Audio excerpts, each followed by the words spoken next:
Encounter is brought to you by the Broome County Council of Churches, where we connect compassion with needs as we inspire growth with dignity. You'll find us in special places throughout the community. For those who remain hungry, we provide meals. For those who are challenged, we build wheelchair ramps. We comfort those who are ill, minister to those who are confined, and we remain an advocate for change and understanding on behalf of every element of our community. Connect and inspire. Encounter the Broome County Council of Churches. Good morning. I'm Jeff Kellam, your host today on Encounter. Otherwise, why would I be here? This morning, we're going to be talking about, some senses. The five senses we think about are taste, smell, touch, the other ones, hearing, and sight. But I once was interviewed for a church position where someone asked about my sixth sense. They were concerned about my sense of humor. They thought that maybe it would get in the way of taking my position at the church seriously. And I thought, at first, I was aghast that they would ask that, but I took some Tums and got over that very quickly. And then I realized that humor can be used in a defensive way for many of us, or in an offensive way. Sometimes it's not just a matter of being just for laughs, but offering a commentary on something that might be appropriate or inappropriate depending on how things go. Well, humor today is so important for us living in such an anxious age. It is a release, and it's a great deal of fun to go to watch an improv show at the Firehouse Stage or somewhere where we're getting away, we're escaping our lives for a little while just to laugh at sometimes the normal things that we're encountering day by day. So today, my guests we'll be talking a little bit about humor and what it means to our lives as we release endorphins into the air with a good laugh. So comedians, they are both Johns, John Carey and John Montgomery. And we've got the Carey on the outside, the Montgomery on the inside, and I'm the one who's keep not. that straight. We don't want to. Yes, I don't want you guys getting mixed up. No. And I'm the one who's not named John, unless it goes really well, in which case I could change my name. We could make him an honorary John. Well, we'll see if he passes the test. Well, man, do you have certificates? We could, Yeah. There's okay. Yeah. All right. An honorary John certificate. So when did you? Sounds like something you get in jail. When? It's another story. Yeah. When did you realize that what it was like to be funny? I mean, are you both class clowns? Do you remember that as being kids making people laugh? I do. I certainly realized at some point early on that I could make people laugh and make the other kids in school laugh. And the thing that really impressed me about that is typically the teacher did not like that. So that interested me. There was some anti-authority business going on there, and I could impress my friends and get the teacher upset. Which I said, those are two goals that I really would like to pursue in Worked life. for you, right. Pretty much the same with me. It was always easy to make my friends laugh and adults laugh by saying something they didn't expect to hear. Yeah. And that's kind of what humor is. It's encountering the unexpected. Yes.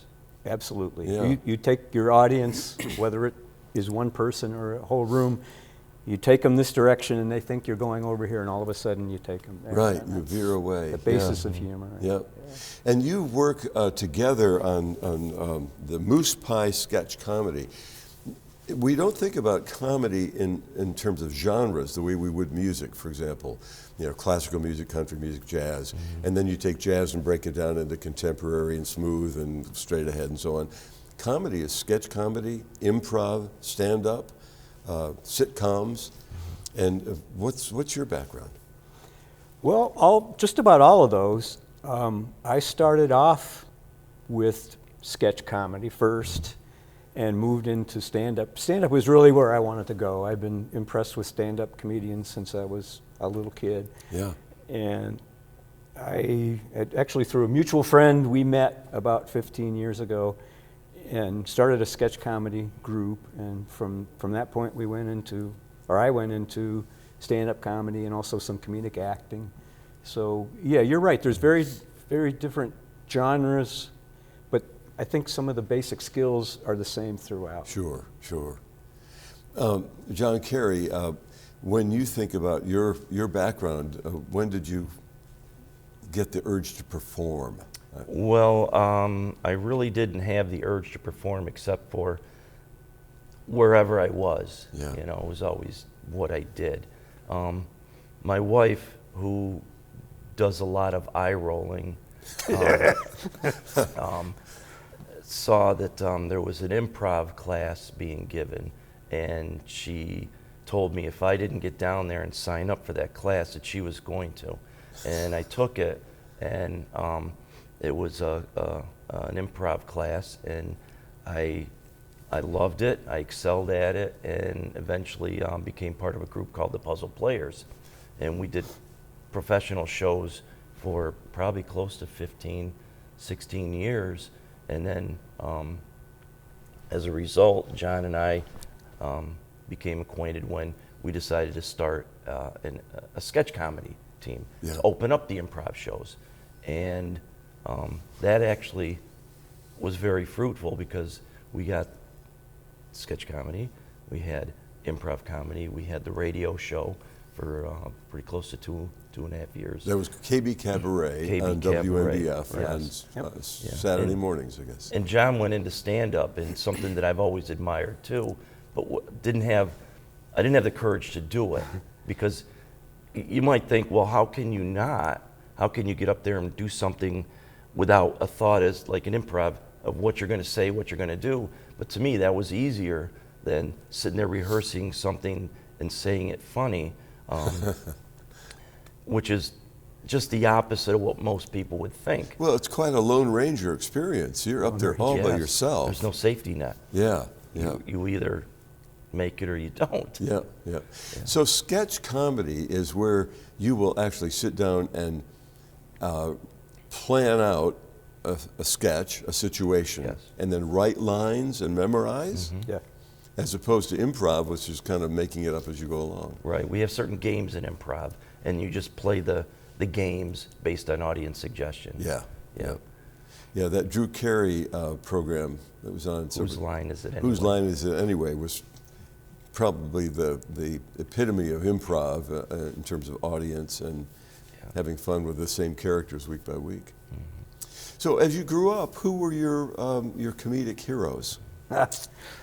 I'll tell you. Let's John Montgomery I could first. tell you a quick story. I was probably 7 or 8, and I was with one of my neighborhood friends. We were in my house, and it was raining outside, and we were bored. And I said, "What do you want to do?" He says, "Let's watch the Three Stooges on TV." And I said, No, they're old, and it's black and white, and why do you want to watch the Three Stooges? And he said, the magic words, he says, "My parents won't let me watch it at my house." I said, "Oh, there's that anti-authority thing again." Yeah, and bingo. I'll tell you what, I'm still a Three Stooges fan. Some people have outgrown it, but I love them. I think they're great, that physical comedy, and there's nothing too intellectual about it. No kidding. Well, some people might think so, Right. but it's pure comedy. Yeah. And those kind of physical comedians and comedy you didn't have to think about too much always appealed to me. Yeah. John Carey. Growing up in my house, my dad always had kind of a wry sense of humor. And we always watched the comedies. Three Stooges was huge in our house. Always the sitcoms. And when there was a stand-up program on, let's say, HBO, we would always watch it. Yeah. So you say your parents had a sense of humor. So John Montgomery, did you grow up in a house full of humor? I would say no. Not that my parents were anti-humor or anything like that, but I don't think of either of my parents as being funny people. Yeah. As a matter of fact, I'm not quite sure that I'm a funny person in real life. I used to work at IBM, and today when I run into one of my ex-coworkers and they say, "Well, what are you doing?" I say, "Well, I'm a comedian." They go, "Come on, not you. You're not a comedian." Right. Yeah. Well, when I think of when I grew up, of course, I'm older by several decades than you guys are. Yeah. When I grew up, it was Red Skelton. Oh, and love Red Skelton. Of course, I remember Milton Berle too. And he was a little bit too silly for me even as a little kid. But I remember as a child, and I lived in Vestal at the time, which means that we're talking probably 4th grade. Bob and Ray. Bob and Ray. And yeah. I enjoyed watching Bob and Ray. And of course, the humor then was more physical because they were on TV doing sketches. But once they went in more to their radio routines, even now, we've recreated a couple at our church for fundraising things. And there's some of those Bob and Ray routines I can't do without giggling my way through it. It just strikes me as being terribly funny. And that was a different kind of humor. That was so subtle. You had to kind of understand where they were going with that. So when you both met and you built yourselves as a team, I mean, there's great teams: Martin Lewis, Abbott and Costello, John and John. Monty and Carey. Yeah. Okay, there we go. So when you get together and have to build a sketch and let's try to be funny. I mean, that's different from improv, where it can get a little bit silly because you're building on one another, but you're writing with intention to build a story that's funny.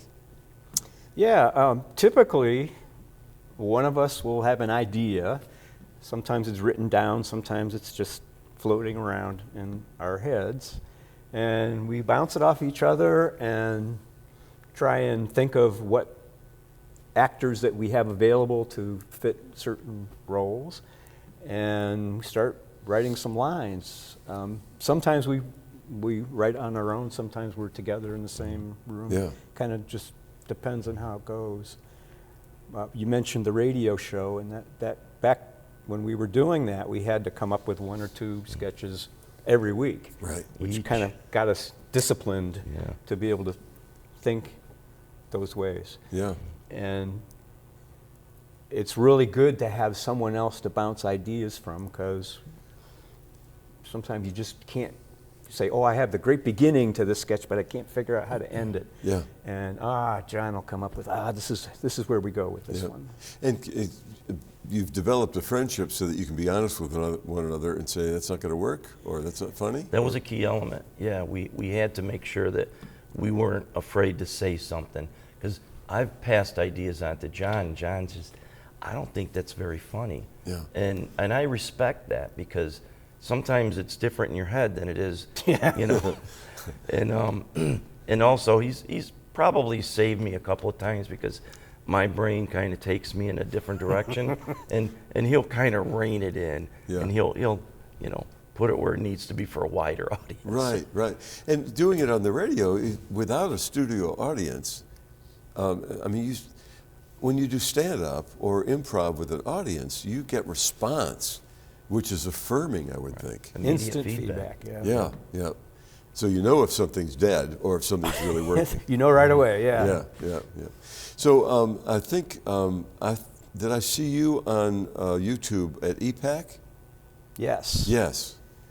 That was And- stand-up and political. political. The thing is, I started doing stand-up about 15 years ago, as I mentioned. And back then, you could make jokes about the president, who was George W. Bush, and his predecessor, Bill Clinton. Yeah. And you could say it into a room full of people, and you didn't know what their political persuasion was, and you could feel confident. I could feel confident that no one was going to get really angry. Maybe they thought, well, that's my guy, and I voted for him. You shouldn't be doing that. But no one was going to get upset. No one was going to get up and walk out. Certainly no one was going to come up here and punch me in the face. Yeah. Today, not true. Yeah. Absolutely not true. I stay away from political humor, and I think unless you are someone like Stephen Colbert, Bill Maher, who has an established audience and they know walking in what you're going to say. Right. We don't, and most people I know don't. Yeah. Actually, nobody I know is in that situation. Yeah. Well, I'm just going to say you can't make a Donald Trump joke today, because the Donald Trump lovers and the Donald Trump haters are not going to laugh at it. Yeah, So I'm out of that political business. I understand. Bob Hope certainly made topical humor his keystone for much of what he did in opening monologues and so on.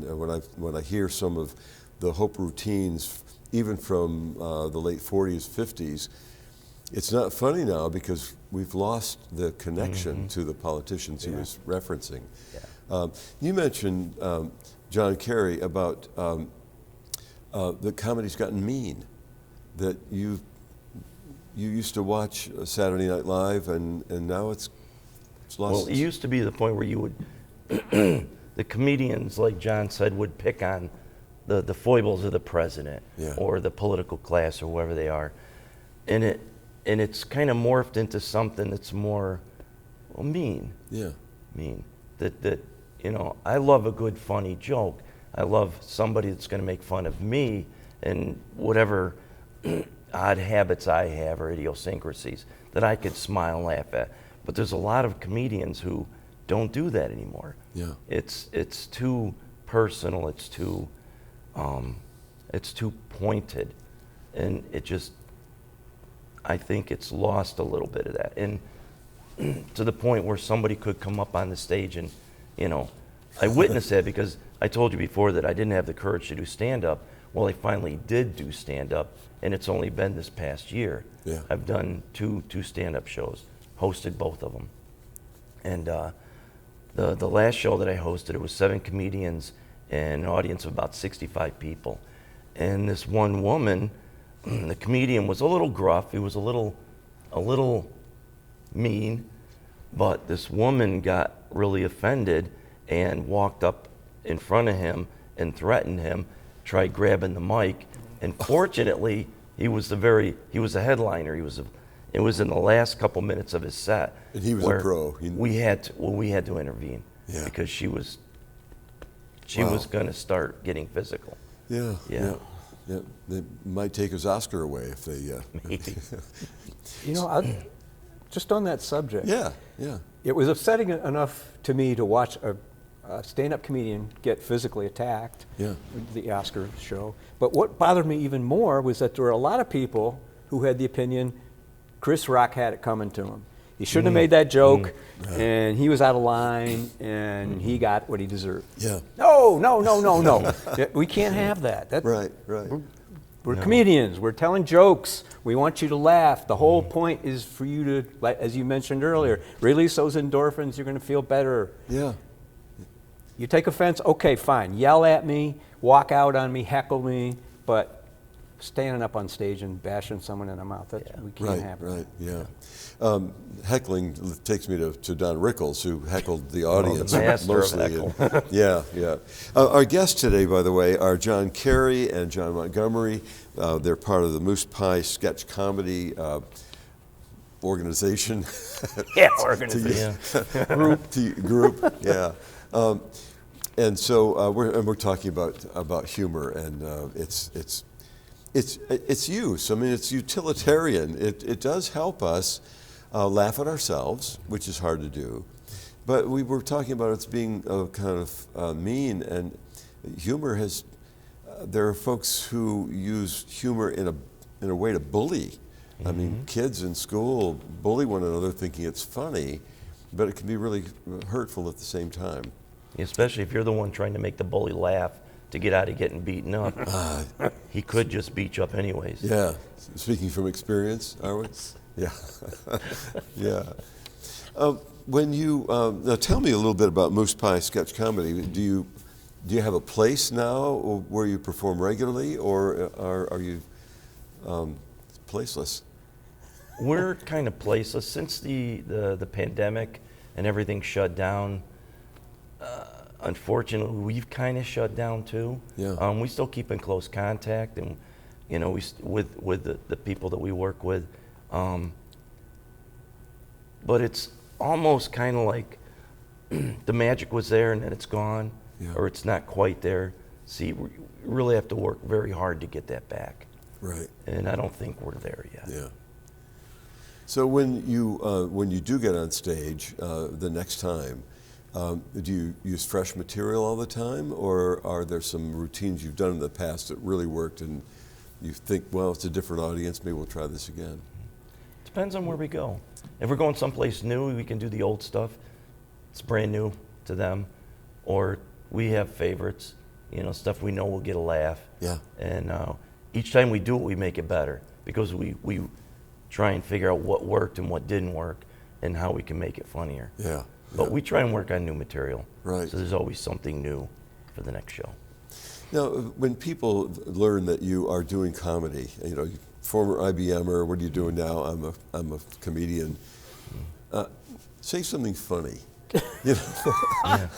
What are the expectations? Make me laugh. People say that frequently to comedians when you tell them that you're a funny guy.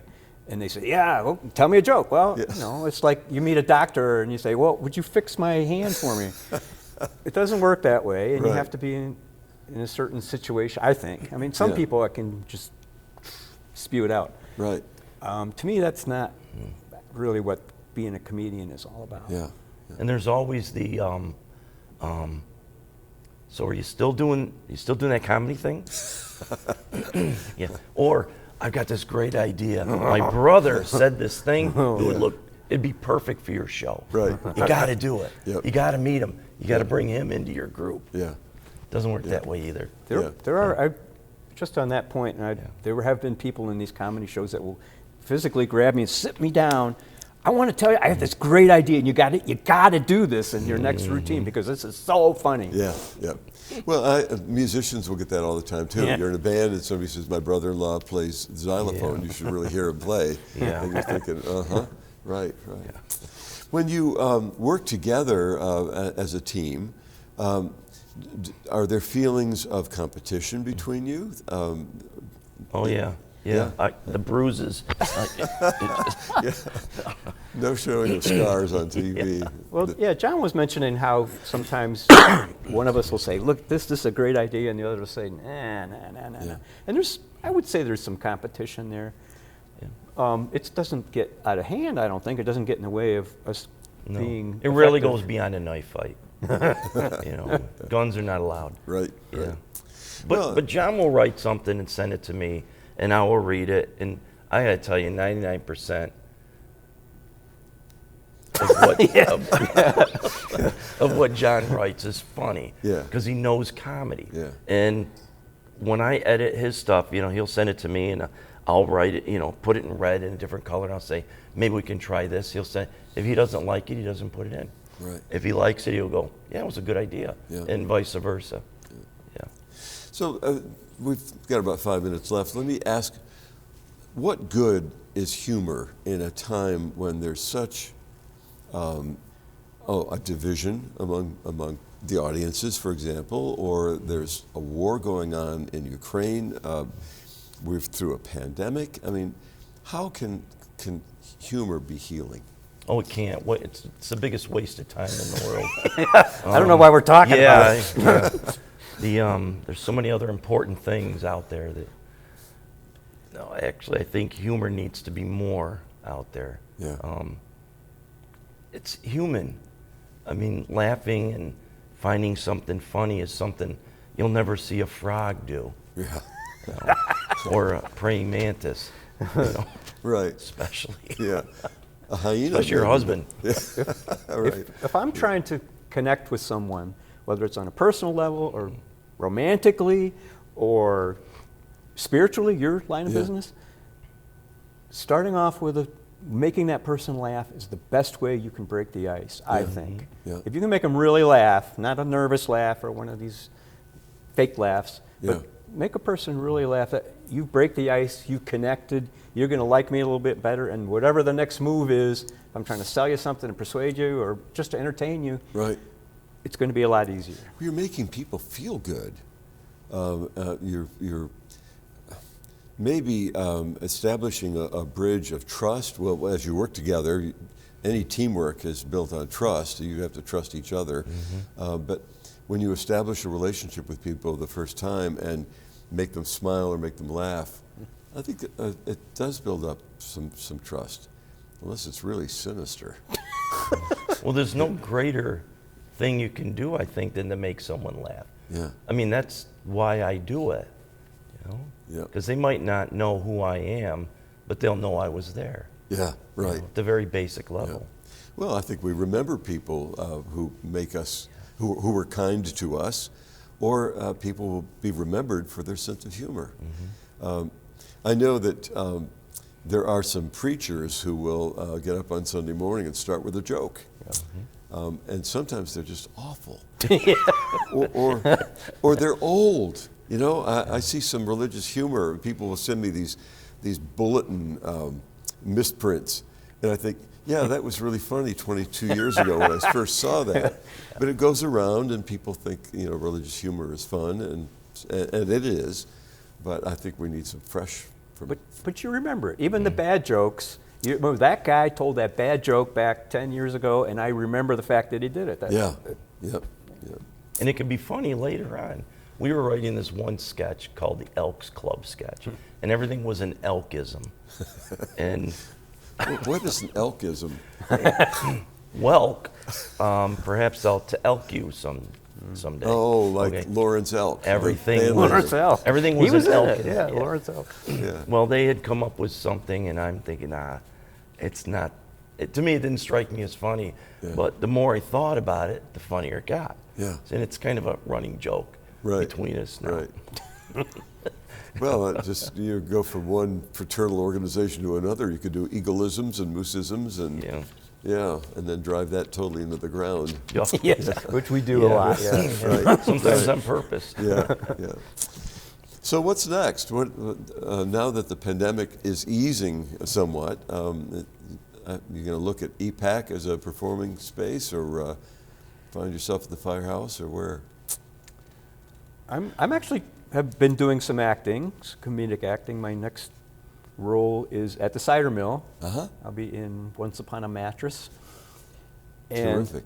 I'm using my supposed comedic skills as part of that role. Right. So it's not stand-up comedy, but it certainly utilizes some of the same skills. Yes, sure. Looking forward to that. Yeah. And John Carey. I haven't done any acting for, since the pandemic. Yeah. I've been more exploring my musician side, singer, songwriter, and performing on a regular basis. So you play guitar? Yes. And then the other John Montgomery plays drums. I am a drummer, yeah. Yeah. So He's a very good drummer, by the way. Yeah. So our guests today have been John Carey and John Montgomery. They're part of the Moose Pie sketch comedy group, and we've been talking about humor and its uses and maybe its misuses along the way too. It is, as John said, one John or the other. It's what makes us human, and it is a gift that we can use to put away fear, ease anxiety, and help us live a life that's full and abundant. So make good use of it. I'm Jeff Kellam. Thank you for being with us for the Encounter program this week. Thanks to WBNG TV and the Broome County Council of Churches. We'll see you again next week. In the meantime, be gentle with people and with yourself.